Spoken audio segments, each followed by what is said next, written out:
Good evening once again, guys. This is going to be a just 5-minute video, and I'll explain the complete Hamlet tragedy in 5 minutes. But before I start, I want you all to write the famous quotation that I had taught you on day 1, and the quotation is from Hamlet. So please learn and write the quotations that were done on day 1 and related to Hamlet. So without any delay, let's start Hamlet summary in Hindi. This spelling is wrong, so just ignore it. Hamlet एक tragic story है जिसमें कई सारे किरदार हैं और Shakespeare की कहानी बिना किरदारों के जानी समझी नहीं जा सकती है। हैमलेट कहानी के कैरेक्टर्स के नाम हैं हैमलेट जो कि डेनमार्क का राजकुमार है, क्लॉडियस हैमलेट का चाचा और इस कहानी का दुश्मन है, गर्ट्रूड हैमलेट की माँ है, पोलोनियस राज्य का दरबारी है, ओफेलिया इसकी पोटोनियस की बेटी है और हैमलेट की प्रेमिका है, लैक्रेट्स ओफेलिया का भाई है, होरेशियो हैमलेट का दोस्त है। डेनमार्क के राजकुमार का नाम हैमलेट था। डेनमार्क से यह बातें चल रही थी कि डेनमार्क के राजा और हैमलेट के पिता की सांप के काटने से मृत्यु हो गई है। डेनमार्क के राजा के मरने के बाद हैमलेट की मां ने राजा के भाई क्लॉडियस से शादी कर ली, पर कुछ दिनों बाद लोगों के बीच किले के पास एक भूत भटकने की अफवाह फैलने लगी। डेनमार्क के किले पर भटकते हुए इस भूत को महल के सैनिकों ने देखा था। सबका यही कहना था कि वह भूत महल के राजा का भूत है। सैनिकों ने इस भूत के बारे में होरेशियो को बताया। होरेशियो एक बहुत अच्छा स्कॉलर और हैमलेट का दोस्त था। होरेशियो किसी भी चीज़ पर आसानी से यकीन नहीं करता था, इसलिए उन्होंने खुद जाकर तफ्तीश करने की सोची। होरेशियो महल के किले के पास गया। होरेशियो को भी यह भूत दिखाई दिया और भूत को देखकर वो समझ गए कि यह भूत राजा का ही भूत है। यह बात जानने के बाद होरेशियो ने यह बात हैमलेट को बताई और दोनों राजा के भूत से मिलने के लिए गए। पास जाकर राजा के भूत ने हैमलेट को बताया कि वो सांप के काटने से नहीं मरे हैं, बल्कि उन्हें तो उनके भाई क्लॉडियस ने विष देकर मारा था। राजा के भूत ने हैमलेट को कहा कि तुम्हें मेरे मौत का बदला लेना होगा हैमलेट, तुम्हें मेरे मौत का बदला लेना होगा, तुम्हें मेरे मौत का बदला लेना होगा। यह कहते कहते वह भूत गायब हो गया।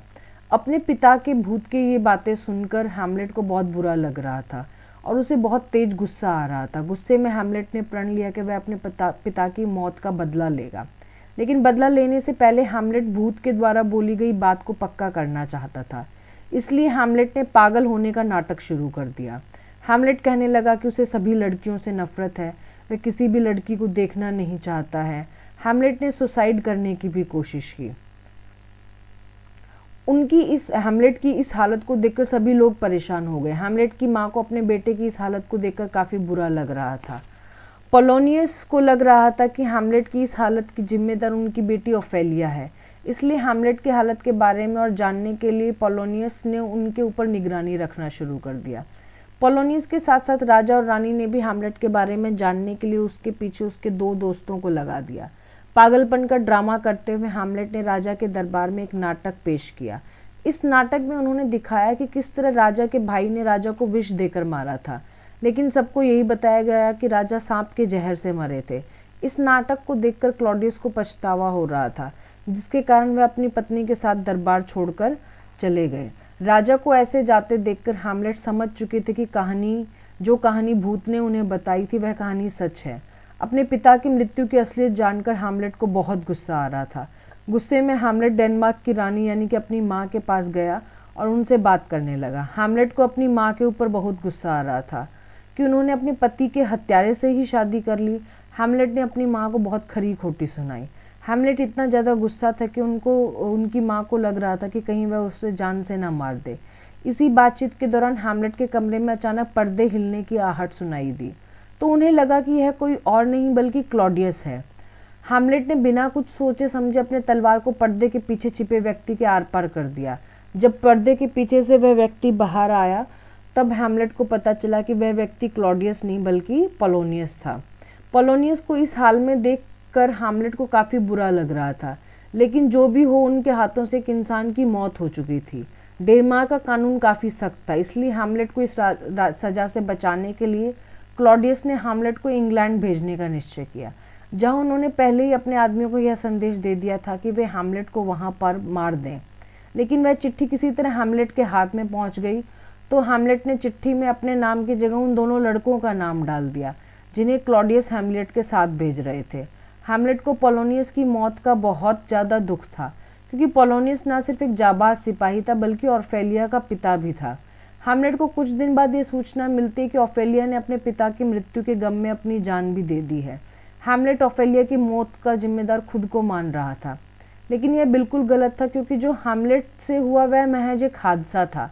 लेकिन फिर भी हैमलेट ऑफेलिया के अंतिम संस्कार में जाना चाहता था, इसलिए हैमलेट ऑफेलिया के पास चले गए। हैमलेट को वहां देखकर, जहां मतलब उसको जलाया जा रहा था, हैमलेट को वहां देखकर लॉरेंस को बहुत गुस्सा आया, क्योंकि हैमलेट की वजह से लॉरेंस के पिता और बहन दोनों इस दुनिया में नहीं रहे। बातचीत वाले झगड़े ने जल्दी हाथापाई का रूप ले लिया। राजा क्लॉडियस ने दोनों को रोकते हुए कहा कि अगर तुम दोनों यद्यपि लड़ना चाहते तो असली योद्धा की तरह लड़ो। हैमलेट ने लॉरेंस के साथ तलवार का मुकाबला स्वीकार कर लिया। हैमलेट और लॉरेंस ने अपनी अपनी तलवार ले ली। क्लॉडियस ने लॉरेंस को कहा कि अगर तुम हैमलेट को मारना चाहते हो तो अपनी तलवार की नोक पर यह विष लगा लो।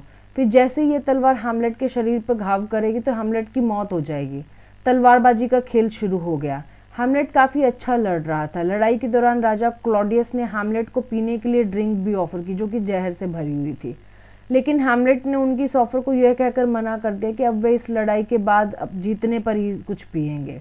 हैमलेट और लॉरेंस के बीच काफ़ी अच्छी लड़ाई हो रही थी।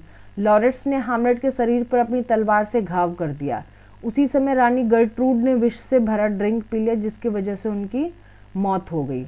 रानी को इस तरह मरते देखकर हैमलेट अब समझ चुके थे कि उन्होंने लॉरेंस को उसी की तलवार से मार दिया और फिर उसी तलवार से राजा क्लॉडियस को भी मार दिया। इस तरह हैमलेट ने अपने पिता की मौत का बदला तो ले लिया था, लेकिन तब तक अब विष उसके भी पूरे शरीर में फैल चुका था। अपने दोस्त हैमलेट को इस तरह मरते देखकर होरेशियो ने भी खुद मरने का फैसला किया, लेकिन हैमलेट ने उसे यह कहकर रोक दिया कि उसे दुनिया को बताना होगा कि हैमलेट और राजा के साथ क्या हुआ था। इस तरह अपने पिता की मौत का बदला लेते हुए हैमलेट की भी मौत हो गई। शेक्सपियर द्वारा लिखे गए इस नाटक का एक दुखद और ट्रेजिक अंत हुआ। Thank you. We will meet in the next video.